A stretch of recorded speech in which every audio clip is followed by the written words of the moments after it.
once again with the IMPRI team. Thank you to Simi and Arjun, of course. And I heard Reet and Avi also spoke in the beginning. Delighted to be with General Chakrabarti, Professor Nautiyal, and my other colleagues. Prabir just finished his speaking. I think so much has already been talked about the budget, and we are looking today primarily on how defense and foreign policy budgets, what do they say, what do they tell us? If something distinguishes in clubbing defense and foreign policy or foreign ministry budget, then I think it is the projection of India. If we are clubbing together defense budget and MEA's, Ministry of External Affairs budget, to see what it tells us, this tells us India's strategic objectives in long term, where India or India's leadership wants to take India in coming decades. And then if you look at the way India is evolving, largest young population, largest democracy, largest population country, fastest growing among the major economies, all said to be fourth largest, and then of course later third largest economy, increasingly hub of modern technology, a unique country that can produce high technology at very, very cost-effective prices and implement it at enormous mass scales.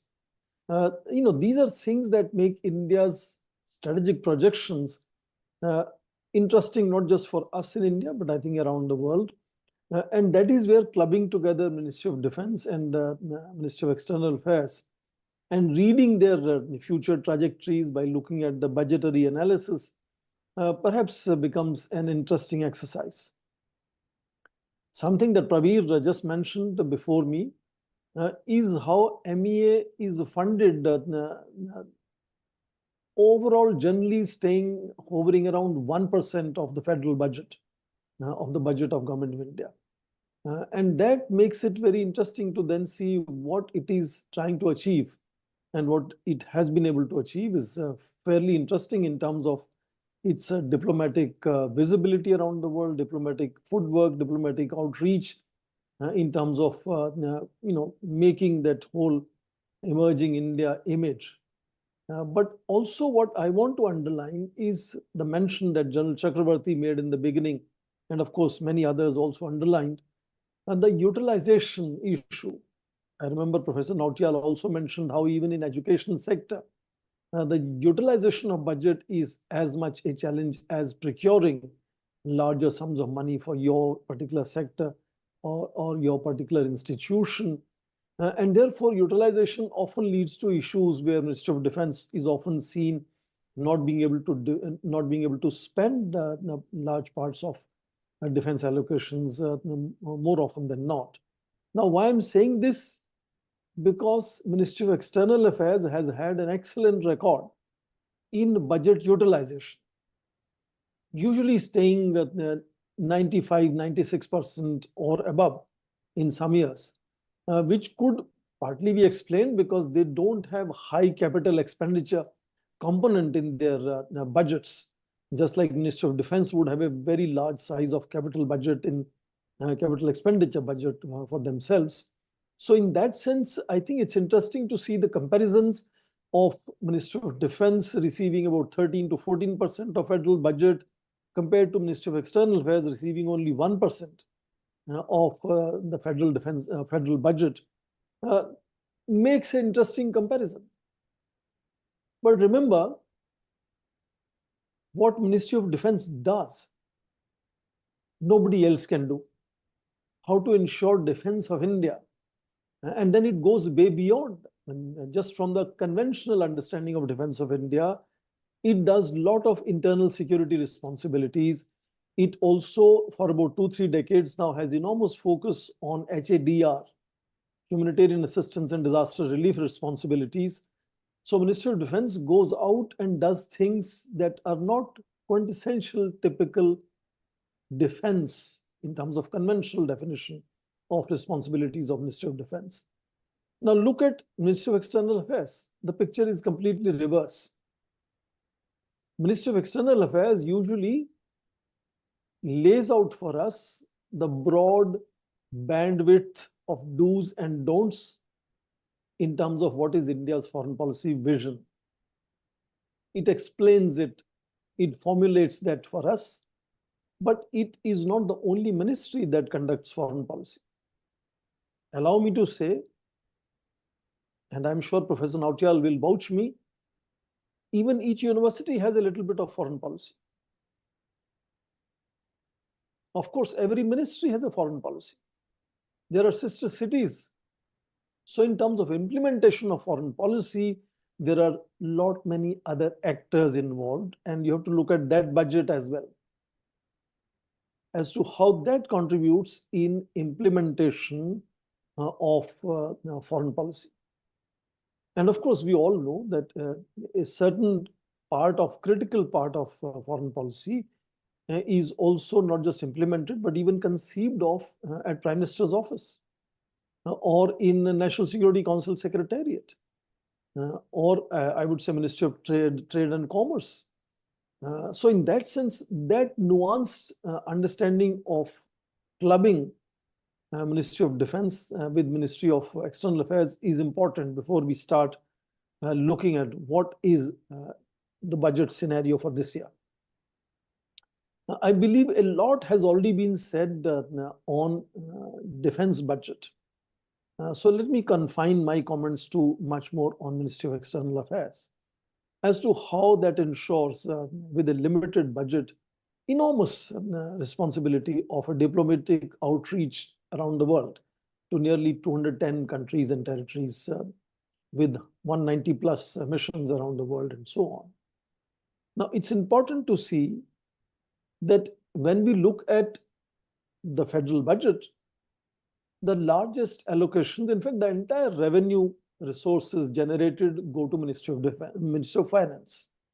So Ministry of Finance naturally becomes a ministry that is number one in terms of receiving those allocations, then of course disbursing those allocations. And so nominally, of course, the Ministry of Finance would be seen as a ministry that gets largest resources at its disposal. But in actual reality, of course, we all understand it is Ministry of Defense. So if we have total 19.4 lakh crore generation of revenue for this year, 6.8 lakh crore goes to Ministry of Defense. Now compare that Ministry of Defense 6.8 lakh crore to mere 20,000 crores. 6.8 lakh crores MOD, 20,000, of course it is 20,516 crores, mere 1% budget that goes to Ministry of External Affairs. And of course, as I mentioned, it doesn't have a heavy capital expenditure. Ministry of External Affairs expenditures are broadly seen in three categories. One is called central sector or discretionary expenditure, which is how footwork is done in utilizing that money. Second component is establishment, staff, salaries, cars, petrol, and so on. Everyday expenditures that happen, establishment. And now remember, developmental partnerships is the main responsibility of Ministry of External Affairs, and therefore that is the third most important component of budgetary allocations. That does not happen in any other ministry. No other ministry gets a major chunk of its budget to build partnerships. They do build partnerships, but that's not the major responsibility. For Ministry of External Affairs, that's a major responsibility. So therefore, in this year, for example, 27% of that 1% of the federal budget that goes to Ministry of External Affairs, 27% of that is meant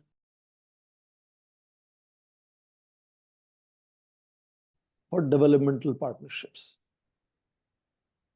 Now, we also looked at in terms of trends of budgetary allocations. What made MEA draw enormous attention? See, normally all people, all of us, when we look at the budget, the first thing all of us want to look at is taxation. What is the new taxation structure? Then second thing we all want to look at is what are the major infrastructure, Gati Shakti related projects, because that affects everyday people. So we are looking at infrastructure. The third thing that usually draws attention of people when they're looking at India's budget is defense expenditure. What made Ministry of External Affairs budget look interesting last year, I'll come to this year later, is that for about 5-6 years, between 2017 to 2023, the annual budgetary increase of MEA, Ministry of External Affairs, were hovering around 4%, not even matching inflation.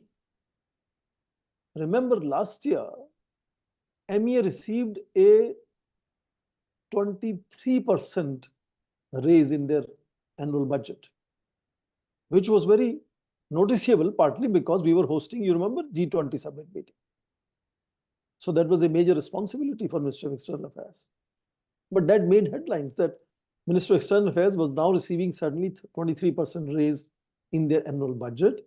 And by comparison, this year increase is impressive. If you look at, I said last 5 years, 4%.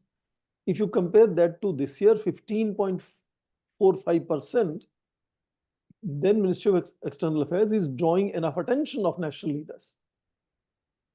But because immediate preceding year, because of G20 summit meeting, received 23%, it looks like, oh, MEA is now getting less of a rise than it got last year. But if you look at the larger trend, I think it is showcasing that prioritizing of Ministry of External Affairs is right there. Nearly 16% raise in their annual budget. And something again which is very clear, which is persistent for several decades now and becoming increasingly much more visible. And I remember Simi asked question to Pravir about Look East policy, is the limited bandwidth of India's investment in building developmental partnerships. And I think that comes from the fact that, no giant can continue to rise and become effective unless it is able to handle pygmies around it. So we have to ensure we have borders that are safe, we have neighborhood that is friendly, and then make sure India rises. So therefore, there is nothing wrong when we see that major focus of MEA's developmental partnership investment related budget, which is aimed, of course, in building hydroelectric projects. You're hearing the one to be built in Northeast of a similar size that China is trying to build on Brahmaputra. So India is trying to build hydroelectric projects, power transmission lines, Bhutan and India, for example, housing in Maldives and Sri Lanka and so on, in building roads, building bridges and so on. So in immediate neighborhood, of course, with this gradual change in Bhutan's policy towards China, Bhutan continues to be traditionally, it's not now, traditionally Bhutan has been dependent enormously with the granting aids from India. So obviously for this year, once again, a large-sized allocation is made for Bhutan, 2,000 crore. Remember, 20,000 crore is MEA's budget. 2,000 crore is going only to Bhutan. 2,150 crore actually. Now, traditionally, this has always been the largest annual grant or budget of MEA's budget going to any neighboring country or any country. Cumulatively, you've heard of India investing $4 billion in Afghanistan, India now investing $4.5 billion in Sri Lanka. But annual allocations, Bhutan has always been number one. Now, if you compare this year's 2,150 crores for Bhutan, it definitely shows an improvement, a very interesting rise from 2,068 crore of last year budget allocations. But it is much smaller compared to the revised estimates. So one has to always look at what was the budgetary allocations and what were the revised estimates. So are this year's allocations guided by last year's revised estimates, Not in this case. They are guided by last year's budgetary allocations. Budgetary allocations last year, 2,068 crore. Revised estimates of last year, 2,543 crore. This year's allocations for Bhutan, 2,150 crore.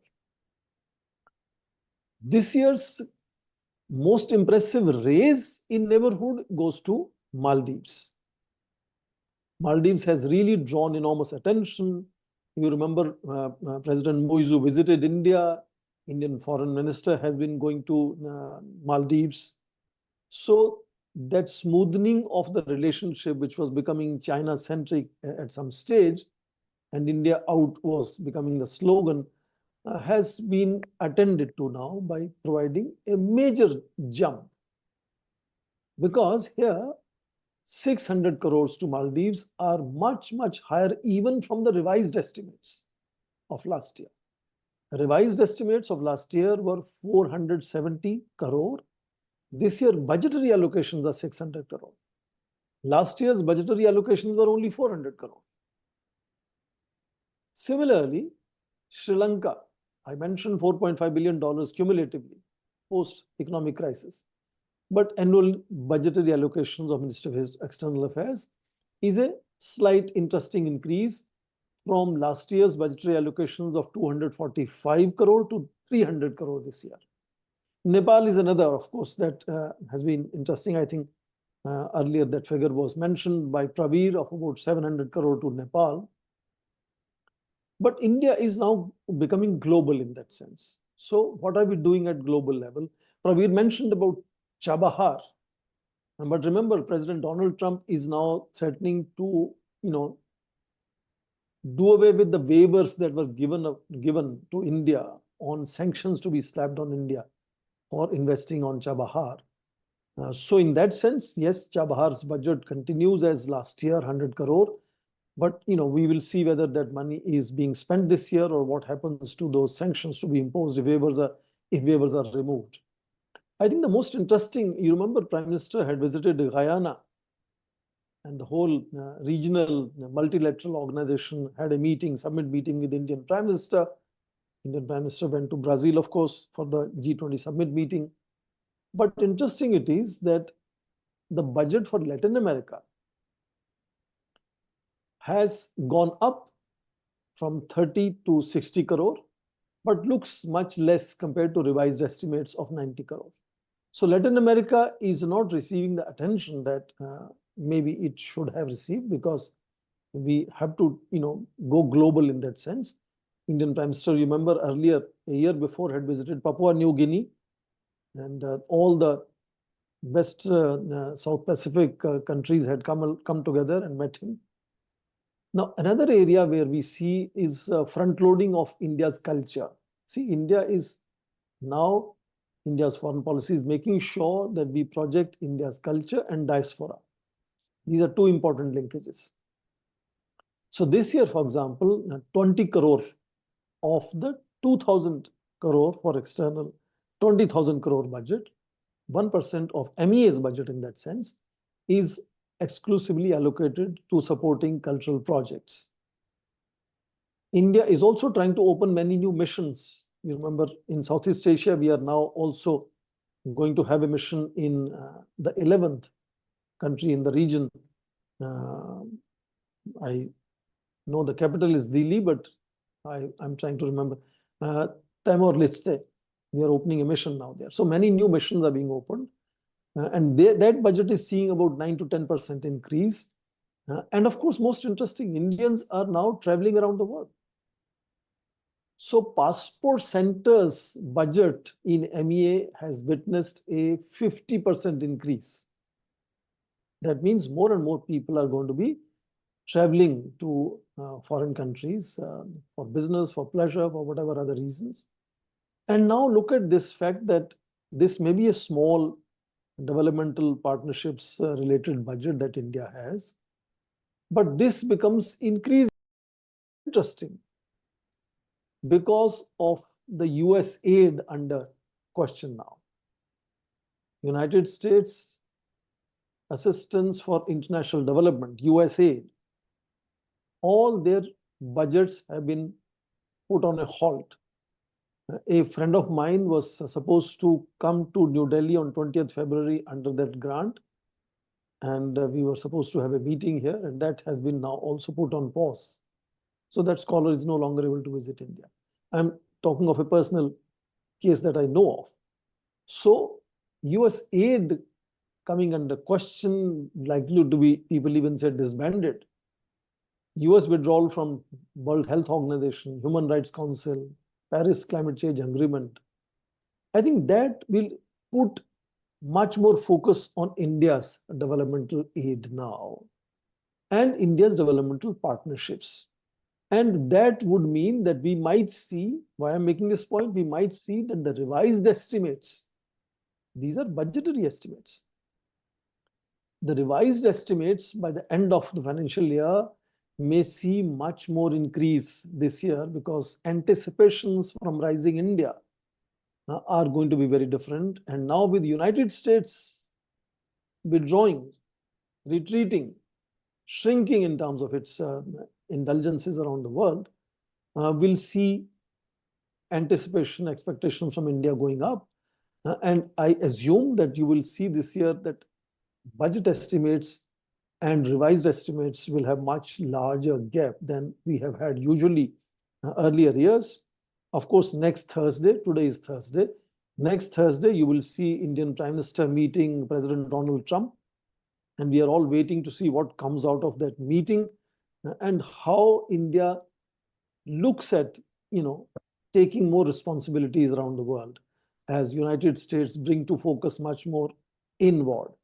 With that, let me stop here, and I wish all of you very well for the follow-up discussion from here. And I enjoyed listening to every one of you. And thank you again to the IMPRI team for hosting such an interesting meeting with very, very erudite scholars. And I was delighted to meet all of them online at least, and hope to see each of you offline sometime.